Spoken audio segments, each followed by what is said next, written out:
ഞാൻ ഡോക്ടർ ധീരജ്. ജനിതക വൈകല്യം കൊണ്ട് കുട്ടികളിലുണ്ടാകുന്ന കാഴ്ചക്കുറവിനെക്കുറിച്ചാണ് നമ്മളിന്ന് സംസാരിക്കുന്നത്. ഞാൻ മുമ്പൊരു വീഡിയോ ചെയ്തിരുന്നു, കാഴ്ച മങ്ങുന്ന രോഗം എന്ന് പറഞ്ഞിട്ട്. അത് റെറ്റിനൈറ്റിസ് പിഗ്മെൻറ്റോസ RP എന്ന് പറയുന്ന ഒരു അസുഖത്തെക്കുറിച്ചാണ്. വളരെ റയറായിട്ടുള്ളൊരു അസുഖമാണ്, ഒരു പക്ഷേ നിങ്ങൾ കേട്ടിട്ടുണ്ടാവില്ല. ഇതേ രീതിയിൽ ജനറ്റിക് ഡീജനറേറ്റീവ് ഡിസീസ് എന്ന് പറയും. ജനിതക വൈകല്യം കൊണ്ട് നമ്മുടെ കണ്ണിനുള്ളിലെ കോശങ്ങൾ നശിച്ചു പോകുന്ന അസുഖങ്ങളുണ്ട്. അങ്ങനത്തെ ഒരു അസുഖമാണ് ഞാൻ ഈ പറഞ്ഞ RP.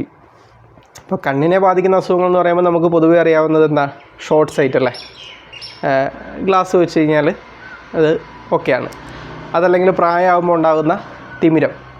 40 വയസ്സ് കഴിഞ്ഞാൽ വെള്ളെടുത്ത് വരുമെന്ന് എല്ലാവർക്കും അറിയാം. അപ്പോൾ ഇതിൻ്റെയൊക്കെ പരിഹാരങ്ങൾ നമുക്കറിയാം. പക്ഷേ ഞാൻ ഈ പറഞ്ഞ രീതിയിലുള്ള അസുഖങ്ങൾ വളരെ റയറായതുകൊണ്ട് തന്നെ പൊതുവേ ആളുകൾക്ക് അതിനെക്കുറിച്ച് അത്ര അവയർനെസ് ഇല്ല. അപ്പോൾ ഈ RP എന്ന് പറയുന്ന റെറ്റിനൈറ്റിസ് പിഗ്മെൻറ്റോസ എന്ന് പറയുന്ന പോലെ തന്നെയാണ് റോഡ് കോൺ ഡിസ്ട്രോഫി ഉണ്ട്, സ്റ്റാർഗാർഡ്സ് മാക്കുലർ ഡീജനറേഷൻ, ലേബേഴ്സ് കഞ്ചറൈറ്റൽ അമോർസിസ്. അതല്ലെങ്കിൽ കാഴ്ച വൈകല്യത്തോടൊപ്പം മറ്റ് അസുഖങ്ങളും മറ്റ് ചെറിയ പ്രശ്നങ്ങളും കൂടി വരുന്ന ചില സിൻഡ്രോംസ് ഉണ്ട്. LMBS അല്ലെങ്കിൽ ഉഷേഴ്സ് സിൻഡ്രോം. അതിൽ കാണുന്നതിനും കാഴ്ച വൈകല്യത്തിനോടൊപ്പം സംസാരിക്കുന്നതിനും സാധ്യമല്ല, കേൾക്കുകയില്ല, മ്യൂട്ട് ആൻഡ് ഡെഫ് ആയിരിക്കും. അപ്പോൾ ഈ രീതിയിലുള്ള അസുഖങ്ങൾ ഇപ്പോൾ കുട്ടികളിലൊക്കെ കാണപ്പെടുന്നു. ഇപ്പം ജനിച്ച ശേഷം 1-2 മാസങ്ങൾ കഴിയുമ്പോൾ പൊതുവെ അച്ഛനും അമ്മയല്ല, മുത്തശ്ശനൊക്കെയാണ് പൊതുവെ അത് അവരൊക്കെയാണത് മനസ്സിലാകുക. ഇപ്പോൾ കുട്ടി ഇങ്ങനെ കണ്ണ് വെട്ടിക്കുന്നു, നമ്മൾ നിസ്റ്റാഗ്മസ് എന്ന് പറയും. അതല്ലെങ്കിൽ വെളിച്ചത്തിലേക്ക് നോക്കുന്നു കുട്ടി അധികം. അങ്ങനെ ചില ഒബ്സർവേഷൻസിലൂടെ അവർ കുട്ടിയുടെ കാഴ്ചയ്ക്ക് എന്തോ പ്രശ്നമുണ്ട്, ഒരു ഒപ്താൽമോളജിസ്റ്റിനെ കാണിക്കണം എന്ന് പറയുന്നു. ഒപ്താൽമോളജിസ്റ്റിനെ കാണിക്കുന്നു. ഈ ലക്ഷണങ്ങൾ വെച്ച് അതിന് വേണ്ട പരിശോധനകൾ അവർ ചെയ്യും. അപ്പോൾ കുട്ടികളിൽ ഇങ്ങനെയുള്ള പരിശോധനകൾ, ഇത് മനസ്സിലാക്കുന്നതിനുള്ള പരിശോധനകൾ കുറച്ച് ലിമിറ്റേഷൻസ് ഉണ്ട്. കാരണം ഇപ്പോൾ ERG, VEP അല്ലെങ്കിൽ MRI ഒക്കെ ചെയ്യേണ്ടി വരും. അപ്പോൾ അത് അനസ്തീഷ്യയൊക്കെ കൊടുക്കേണ്ടി വരും. അപ്പോൾ അങ്ങനെ ചില ലിമിറ്റേഷൻസ് ഉണ്ടെങ്കിലും അതൊക്കെ ചെയ്ത് ഇപ്പോൾ പിന്നെ ജനറ്റിക് ടെസ്റ്റും ഒക്കെ ചെയ്ത് നോക്കുന്നുണ്ട് കേട്ടോ. നല്ലതാണ് അങ്ങനെ ചെയ്യുന്നത്. അപ്പോൾ ഇതുപോലുള്ള പരിശോധനകൾ ചെയ്ത് എന്താണ് അസുഖം എന്നുള്ളത് മനസ്സിലാക്കുന്നു. പക്ഷേ ജനിതകപരമായിട്ടുള്ള വൈകല്യം ആയതുകൊണ്ട് പലപ്പോഴും ഇതിനൊരു ചികിത്സ ഉണ്ടാവണം എന്നില്ല.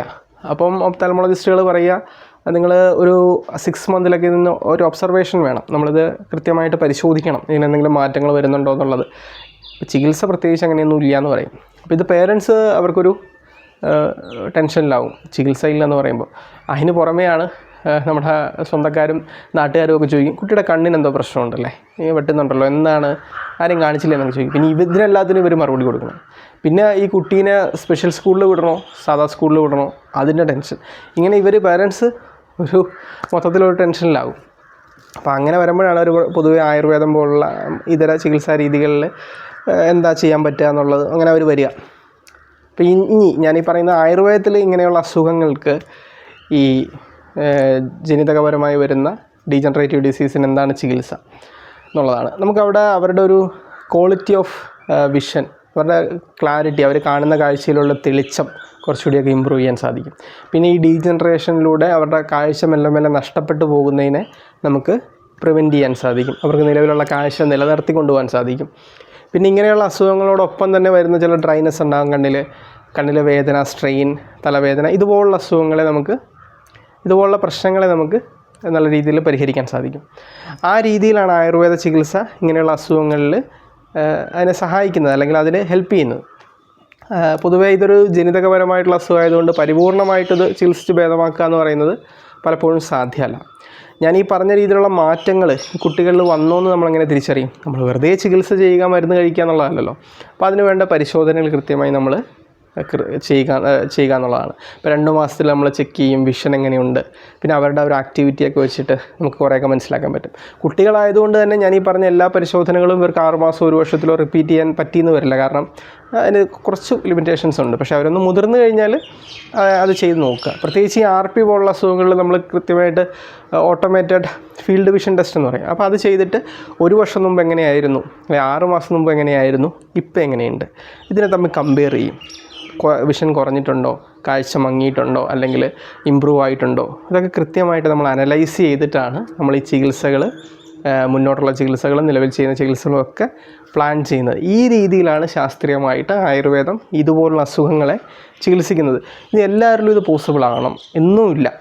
100 പേരിൽ നമ്മൾ ട്രീറ്റ്മെൻറ്റ് ചെയ്താൽ ഒരു 70-80% അല്ലെങ്കിൽ 70% ആയിരിക്കും നമുക്ക് ഇതിൻ്റെ അകത്തൊരു പോസിറ്റീവായിട്ടുള്ള ഫലം ഉണ്ടാകുക.